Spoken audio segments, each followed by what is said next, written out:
আমার বিলাসী বেলার কাকে কাজক লই আইছে কাকে কাজক লই আই পেমেন্ট দিব বলা নাই ইয়ার কারণে আমার স্টেজত মঞ্চত আহিব নাই এতিয়া এই কারণে আপনারা কি কৰি আছে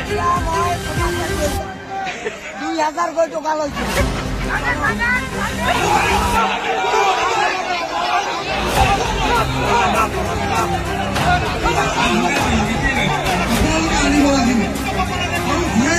is coming.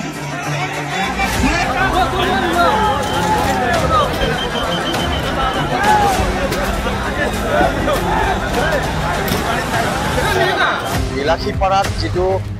আয়োজক সমিতিয়ে আজি যিটো অনুষ্ঠান ইয়াতে আৰম্ভ কৰিছিলে 2000ৰ পৰা 1500 টকা টিকেট সংগ্ৰহ কৰি আয়োজক সমিতিয়ে এটা অনুষ্ঠান ইয়াতে আয়োজক কৰিছিলে দৰ্শকৰ বাবে কিন্তু অতি দুখ আৰু পৰিতাপৰ বিষয়ে ৰাতি 1টা বজালৈকে যিটো মূল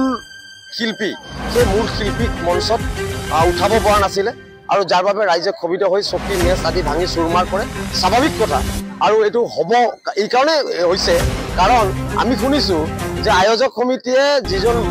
মূল যিজন শিল্পী সেই শিল্পীক পেমেন্ট কৰিব পৰা নাই আৰু পেমেন্ট কৰিব নোৱাৰাৰ বাবে মূল শিল্পীয়ে মঞ্চত গীত পৰিৱেশন কৰা নাই তাৰ বাবে ৰাতি 1টা বজালৈকে ৰাইজ